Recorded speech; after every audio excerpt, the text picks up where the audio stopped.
My blood is boiling right now. I don't know why. My blood pressure just went up. It stresses me out. Why? I don't know. I'm trying not to make political comments, but But you are. no, I could say a lot more, but I feel like we're giving free foot pictures away for the I'm gonna hide. $10. Americans Offset. equal sex.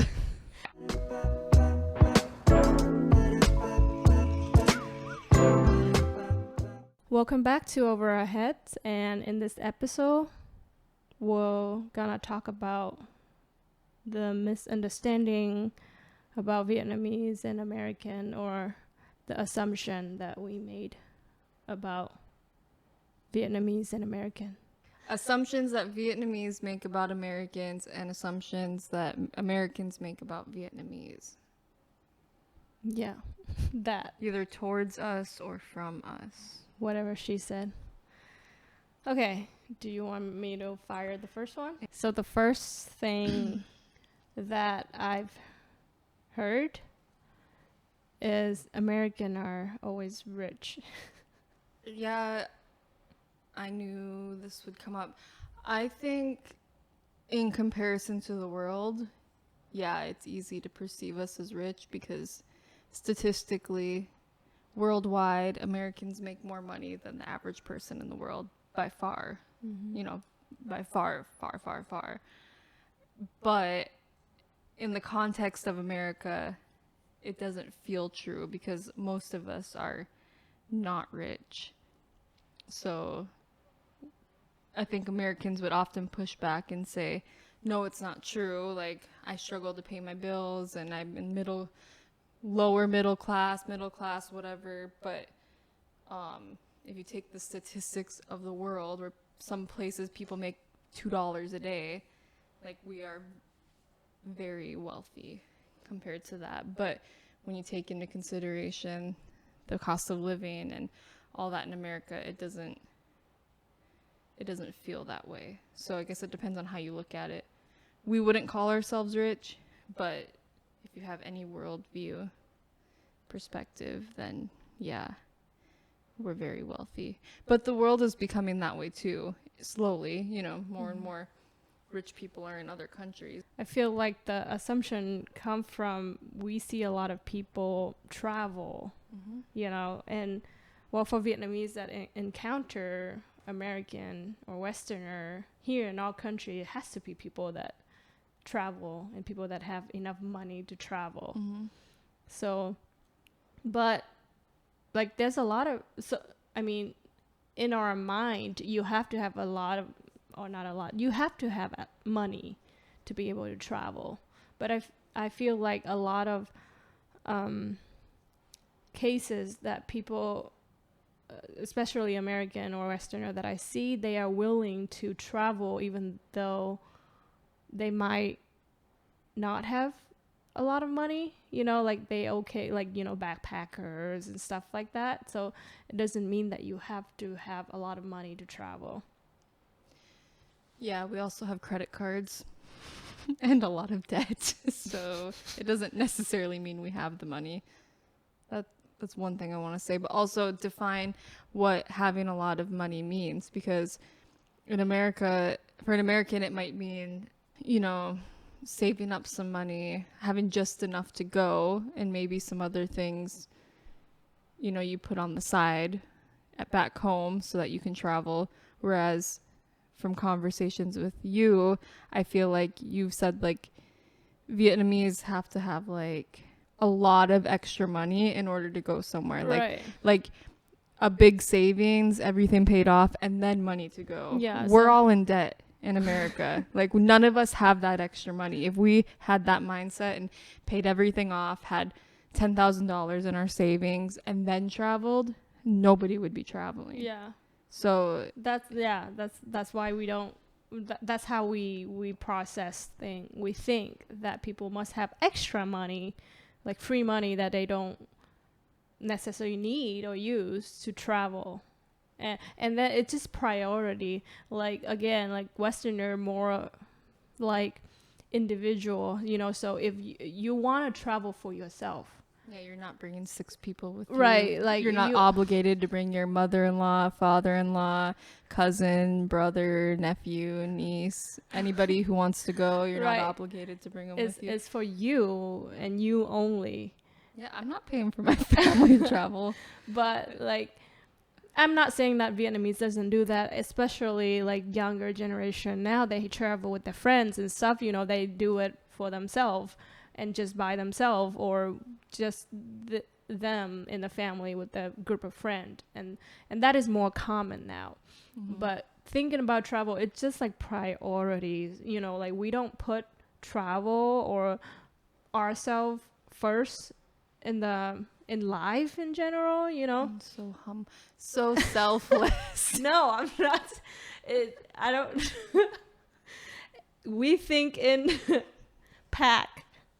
It's communal. When we think about doing things, we think about doing things as a group of people with families and stuff like that. It's not individual. Yeah, but we want to do stuff with people too. We just expect you to pay for it yourself. Yeah, I mean, if you do it with the group of friends, yeah, but never with a group of family. If my sisters are watching this right now, or my aunt, or my cousins, I'm not paying for you to travel.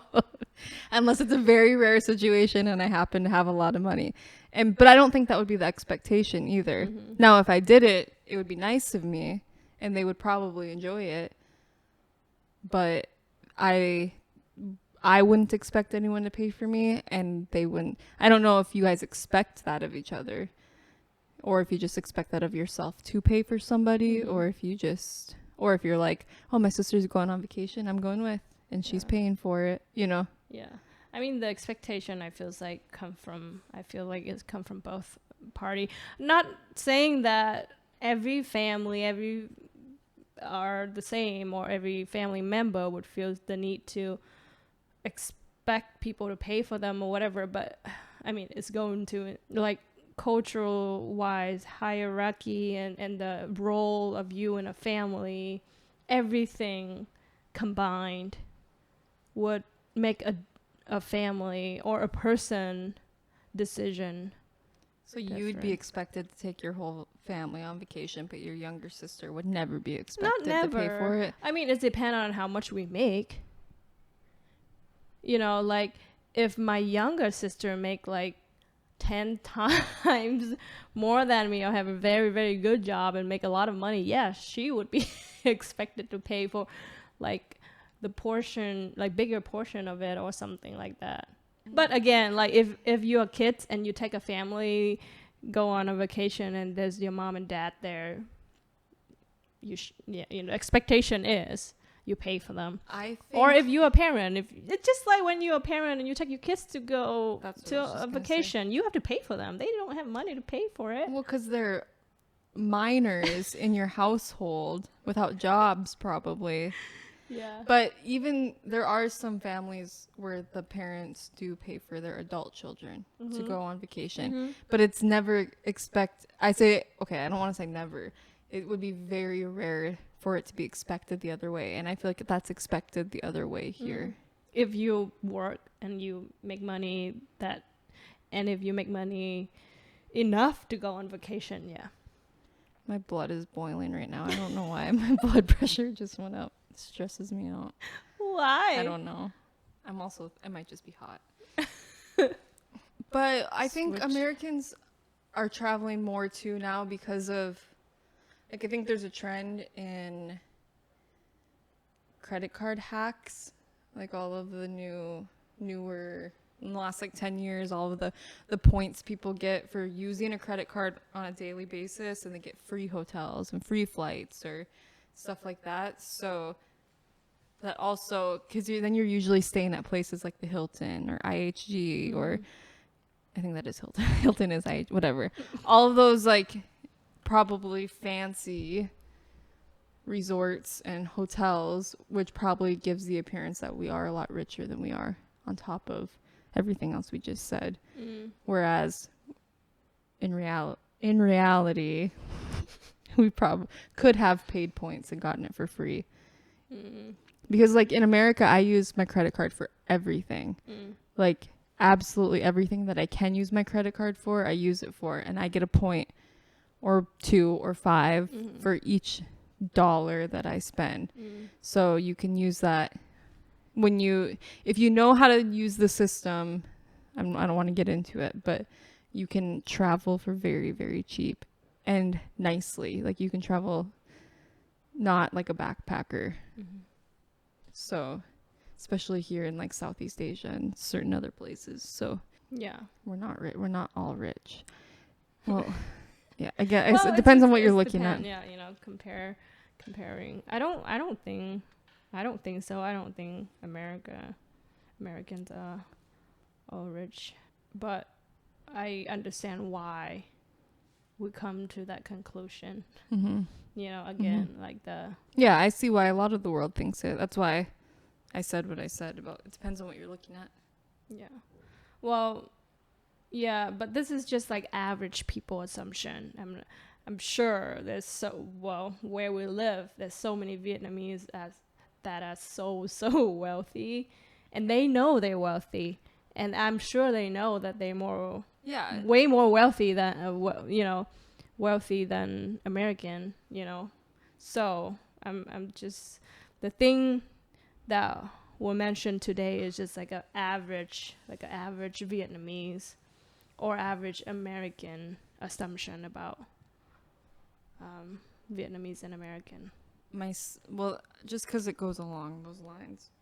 Mine's also about Americans, but this I could talk about for 4 hours straight.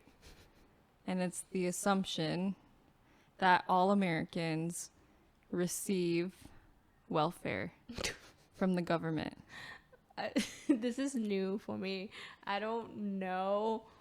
I mean, I think it's because of the crown that you are with most of the time have that assumption about American. I personally haven't talked to anybody that mentioned you need to that. start asking around, because so many, whether people bring it up or not, a lot of people have it somewhere in their head that we all get so much money from the government. Just get money from the government, okay? Because I think that's what welfare is. I know. Let me explain. I think people around me, some people doesn't even know what welfare is. So I don't know if they can make that assumption. But yes, if you switch it into like you guys get a lot of money from the government, maybe people would think. Yeah, I mean, they don't always use the word welfare, but they say our government gives us money. Okay. Which is welfare. I know. Right? I know, yes. I'm trying not to make political comments, but... But you are. No, I could say a lot more, but we don't. Like... So the government doesn't give you money. They can. And it's so hard to explain to people because there are always exceptions, but the welfare system in America is not designed to live off of. Do people live off of it? Yes. Do people have loopholes? Yes. Do some people get stuck in the poverty system? Yes. But is it designed for that? No, it's not supposed to happen. You're not supposed to move to America, apply for welfare, and live off of it, even if it means it's a better life than you were living in your home country. That's not what our tax dollars are supposed to be going towards. So when you apply for welfare, and there's lots of different categories of welfare, you apply. Sometimes you get accepted, sometimes you don't. Not everybody is eligible for welfare. And when you're on welfare, it's supposed to be for a limited time only. Like there are deadlines, and sometimes there are requirements you have to meet when you're on welfare. Like if you're, I would need to Google the exact things, but if you are filing for unemployment, sometimes you have to submit so many job applications per week or per month in order to keep getting your unemployment. Or, like there's disability, like you have to have proof from a doctor that you can't work. Or if you're getting food stamps and all this stuff, you have to prove your income. Or there's like so many situational things. And some people do get stuck in it, whereas like if they do get a better job, it puts them a higher bracket, and then they don't qualify for that child care, that food benefits, or the rent benefits, or whatever it may be. And then they're actually going to be paying more out of their pocket and have less money to take care of their family. So like people get stuck in it, yes, but not all of us get welfare, and it's not something to be proud of. Like, okay, it's not something to be ashamed of. Like if you have to be if you have to receive welfare, like all is well. I'm glad it's available, but we're not bragging about it when we have it. You know what I mean? Like we're not like going to a coffee shop and telling the person next to us like, hey, I get free food from the government. You know? Yeah. But people do that. People come to the English club that I volunteer at, and they say, oh, my uncle moved to America and he's never had to work because he gets welfare and it's a better life than he lived in Vietnam. And so I think all Americans get welfare from the government. And I'm like, no, I've received welfare as a kid for a certain period of time. But I mean, like, and a lot of Americans probably have, but I'm not living off of it now. I don't receive anything from the government now. The only thing I've received since then probably is our COVID stimulus checks, you know? Oh. So, yeah, it just makes my blood boil when people assume that all Americans are on welfare. Again, like I don't have anything to say on this topic because I never heard that personally. But according to your experience, that you've heard a lot of people come and tell you every week that they think all American have welfare. We don't. You heard it here. American, not all American have welfare, and they have to work. Yeah, most of us have to work. So here's one thing that I think Americans assume that all Vietnamese know how to do nails or work at the nail salon or something like that. Yeah. That is a self-given reputation, though. So I'm not saying it's an accurate assumption for everybody, but given that you guys, for lack of better words, established the nail industry in America, historically, then yes, that would be a valid. I mean, a valid point for you to bring up. Not necessarily a valid assumption, but.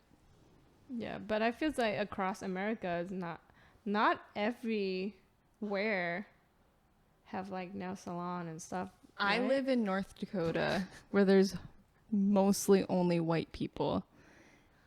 And I think in my town, the only Vietnamese family that I know of, or Vietnamese people that I know of, work at the nail salon that we have.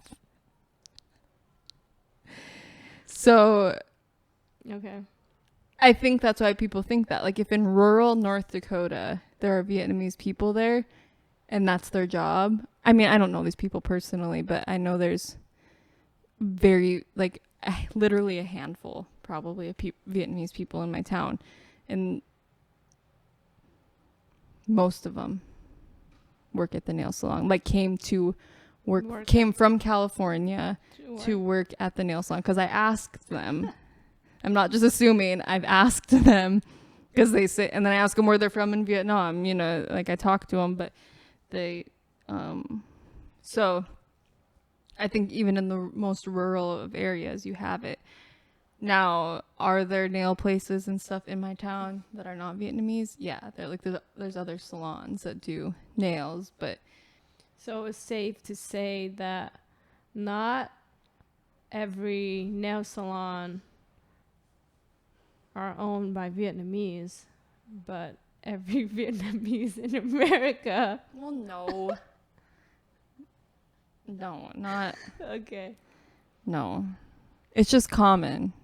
There's a commonality. But not I don't live in a state, let alone a city, or a city, let alone a state that has a lot of Vietnamese people. So it's hard to. Vietnamese restaurants, people, Vietnamese work at some Vietnamese restaurants. I mean, and they have normal jobs too. But other assumption are American are open-minded. Yeah, I don't know. I think Like to our Eastern mindset. Oh, and I don't think so at all. I don't think. Okay, I think it's true and false. Mm-hmm. I think there is open-mindedness from Americans, but I would never necessarily use that word to describe Americans, in my opinion. I think Americans are open to listening and embracing culture, but like there's also a lot of Americans who are very decided and settled and opinionated and yeah, I guess it just depends on what we're talking about, but and it probably depends on where you're from. If you're from the coast, any of the coastal areas or big cities in America, you might be more open-minded to diversity in general, but the Midwest typically probably, and maybe some parts of the South, probably not so much. But again, that probably it just goes with diversity from where you're from, what you grew up with, how your family raised you, what you've been exposed to as an adult, and how you respond to that kind of stuff. But that kind of stuff can change as you grow as a person. It doesn't have to be. And I feel like with that assumption, again, our people only accounting your people that come to our country, you know, so you have to have an open-minded to be able to step into this country and talk to us or like in relationship with us. So that's why you have to be open-minded, you know. So but you're receiving a very niche group of people. That's what I mean. Yeah. That's why the assumption come from. I feel like we're giving free foot pictures away for the. I'm gonna hide. $10. So that's where the assumption come from, because we encounter American that are in our country, you know. So I know, but you most guys of also watch American TV and stuff. Yeah, but that doesn't mean anything. Most of them have to be open-minded to listen to our culture or listen to us explain things and stuff. But if you go outside of the country, or if you go to America, most likely, you know, you can encounter people that are not so much open-minded. Yeah. Well, on the topic of open-minded, we really think that you guys are really open with sexual stuff. Like when we think about Westerner, you know, you just think of sex. Not that we think of Americans equal sex. We think about how if you don't put that in, I'm gonna be mad. Americans equal. I'm just gonna keep saying it. Stop it. When we think about Westerner in general, with Eastern mindset and tradition and stuff, we don't even talk about sex. We don't talk about sex in education. We rarely talk about sex anywhere. I'm very aware of this conversation. And you guys talk about sex so openly and stuff like that. And then, of course, from movies and everything, like news and stuff, everybody assume that you guys, everybody have sex before marriage. Everybody is so like have so much freedom about sex and stuff like that. So I feel like that is one of the biggest assumption about Americans. And I know it's not 100% true. Yeehaw. I don't know. I've never really heard it before that like that would be an assumption people make about Americans, but Westerner in general, but yeah, American, because of all of your movies and stuff like that. Nobody save sex. Is my phone? Nobody save sex until after marriage. I'm not saying that Vietnamese never do that or whatever, you know, that's just an assumption of how free you are with your sexuality, sex life, and stuff like that. Mm-hmm. Modern America. I don't think traditional America would. Okay, I shouldn't say traditional America. Back, I don't know why this is the only thing I'm thinking of. Back in Emily Dickinson's time. What the heck? No, but seriously. Okay. Back seriously, in Emily, we'll bring in Emily Dickinson. The colonization of America and the cultures that they brought over, I feel like you would not.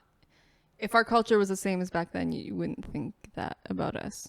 It's just developed. I don't know if Hollywood, definitely all Hollywood. that has 100% Hollywood blown it up, but yeah, I mean, it's definitely part of it's part of everyone's life.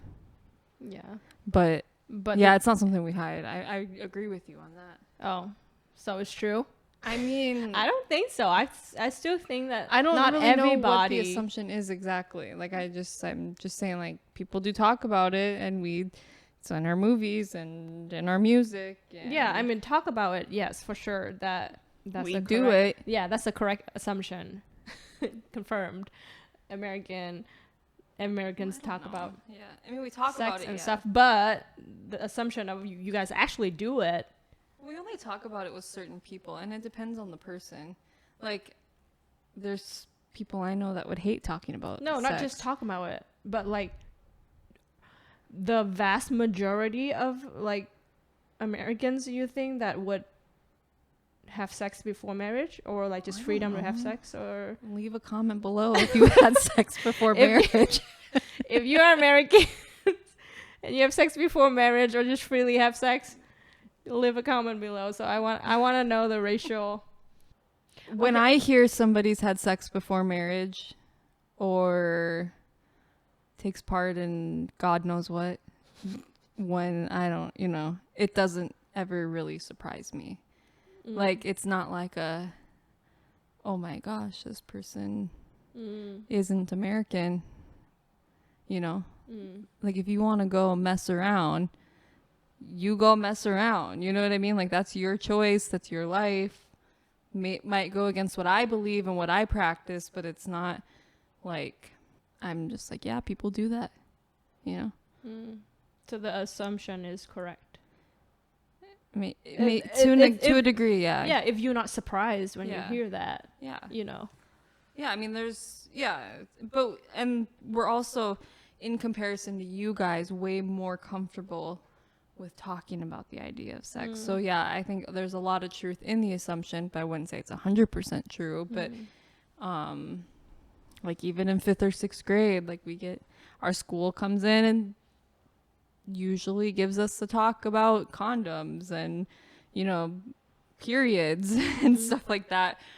Or a parent probably should have the sex talk with their kids, but not everybody's comfortable with that. So but I mean, it's just way more of a conversation than it is here, for sure.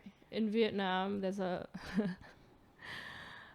lot of belief that if you talk about it to the kids, it means that you show them the way to do it. So, but yeah, that's a whole another topic to talk about. But yeah, there's that assumption about American. I'm sure like a lot of Vietnamese would think about Americans are really, they just freely, things about sex and stuff is they have so much freedom. You guys have so much freedom. You're on that. Poor people. On that. So when they get married, it's just like, bam, surprise. Nobody knows what to do. I don't knows. believe that they wait until they get married to explore those things. Like, I'm sure when they're dating, like, those kind of things. People have sex before marriage here, all the time. So, but I mean, but they have to secretly figure it out for themselves, either through internet or through friends to, older siblings, you know, who knows Yeah. where they get the information from. And it's not, and obviously it come from like very bad place, you know, the internet. When Yeah. you go and research about those kind of topic, it's hard to be helpful.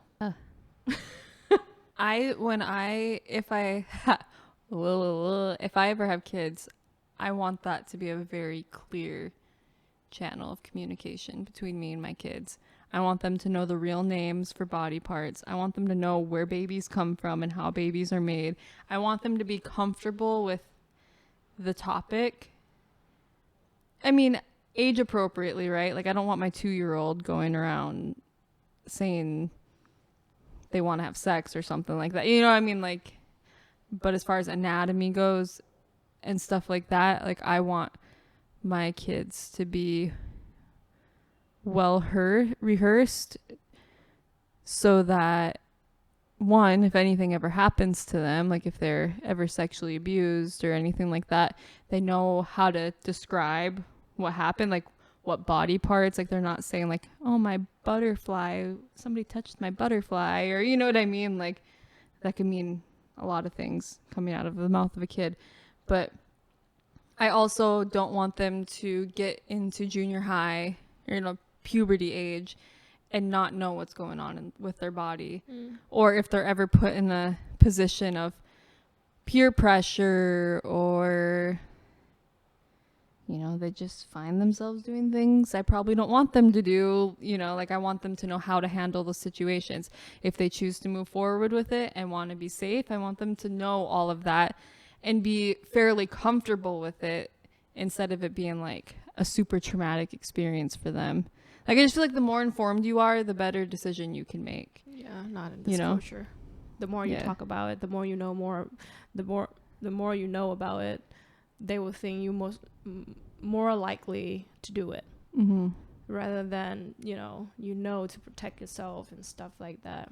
I mean, it probably does spark some curiosity, but if you as a parent are a source of information for your kid, that's probably where they're going to go first. If you are open, right? Like, if you're going to start that conversation and they're curious, hopefully they'd come back to you and ask those questions. Now, the internet's the internet. You know, you can't really control that. Yeah, but I feel like there's nothing that you could say that would convince an older generation, especially my mom and dad generation, you know. Yeah, younger generation, my generation, or even younger when they have kids, all of this, you know, sex education and stuff like that, people more willing to educate their kids, and a lot of people speak up about this, you know. The topic is getting more and more common and popular to talk about it.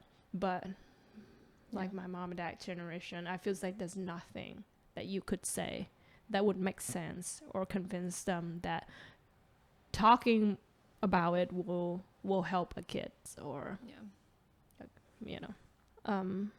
Another assumption that you mentioned is all American are Christian.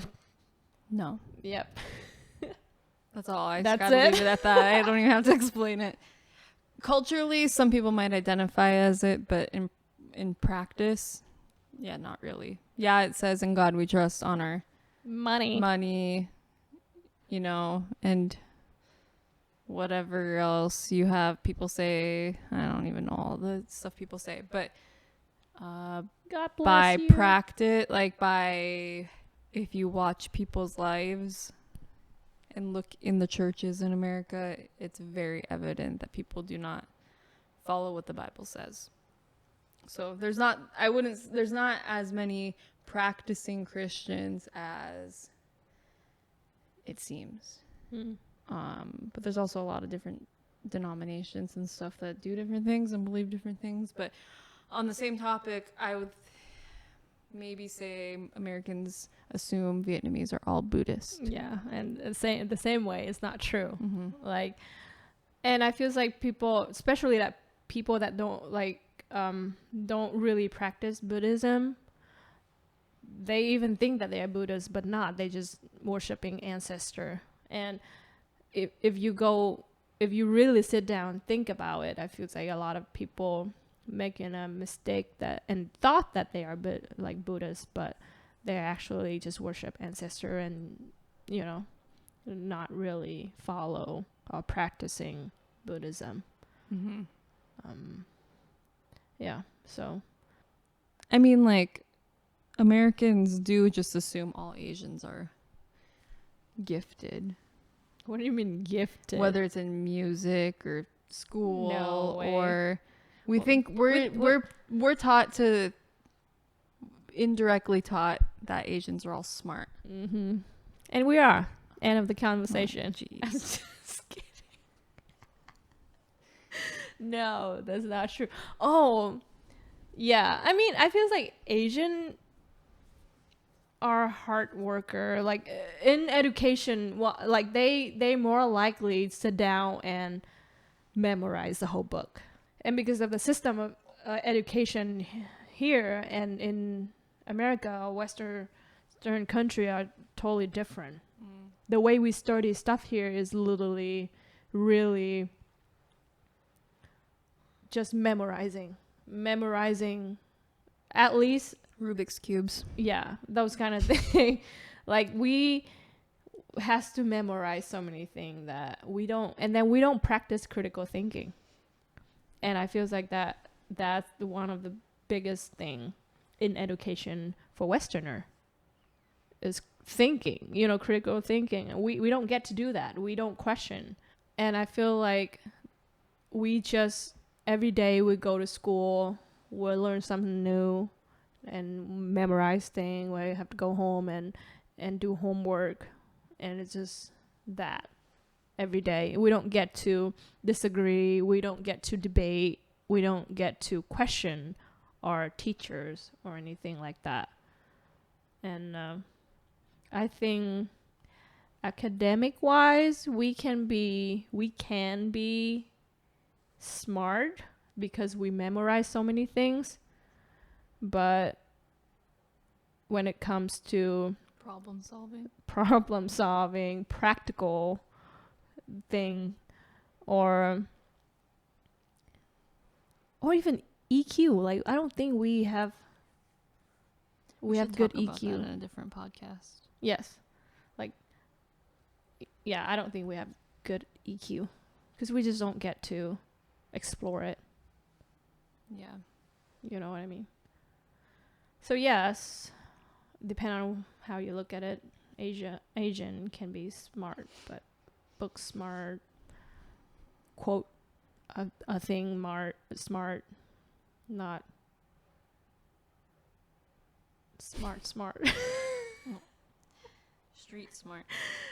Yeah, I mean, some people can be street smart. Well, yeah, and some people can be smart, book smart in America. So yeah, but yeah, when you think about smart people in America, what do you think about? Good grades. Really? In school, yeah. That's it? Then yeah, it's everybody in Vietnam. Yeah.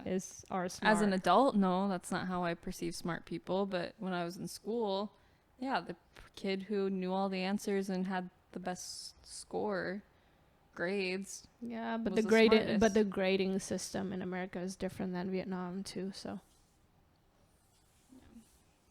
we also can assume that all of you can squat flat-footed. it is true.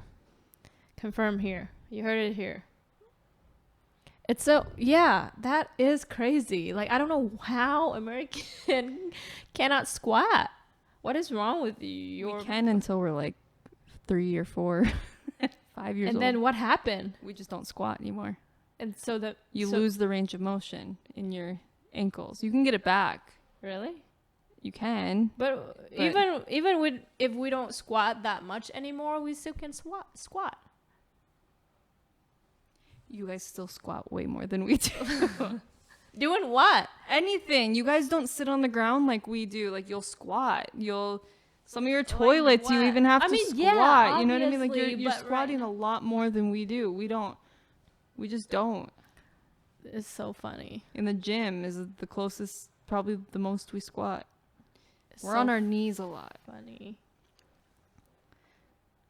We garden on our knees. We clean on our knees. You guys squat and walk around like a duck to do everything. That is not Which is true. probably better for your body. We get on our knees to clean too. I mean, I'm sure you do at some point, yes, but I'm just saying, like, I just see people squatting all the time. You bend over to talk to a kid, you squat.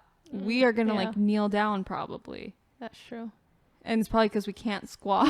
It's just so funny. I mean, we to do me. squat, but like even if we're talking to a kid or something. Yeah, when you our squat toes like are up. you squat like this, like Yeah, I know. Look, your ankles are shaking. I can't even do that. Well, I can, but like squatting, so comfortable.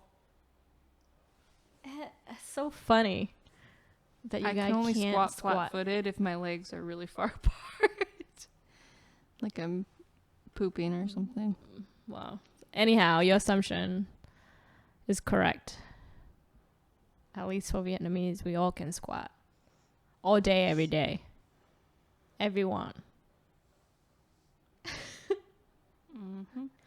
I feel like there's a lot of other thing that we could add into this, but it's getting too long, so we're gonna maybe circle back into this topic here and there in some other episode. But that's it for today. Thank you. Hold on, but if people have things that have been assumed about them, I want to know. Like, I want to know if somebody's ever assumed something about you because you're Vietnamese or American or French or whatever the heck you are, Indian, Right. Japanese. I want to know because I think it's interesting. Yeah, I think it's interesting too. So yeah, please leave the comment below if you have any experience with that, and let us know about other assumptions that people have made about you or things like that. So yeah, that's it for today's episode. Thank you for listening and see you next time.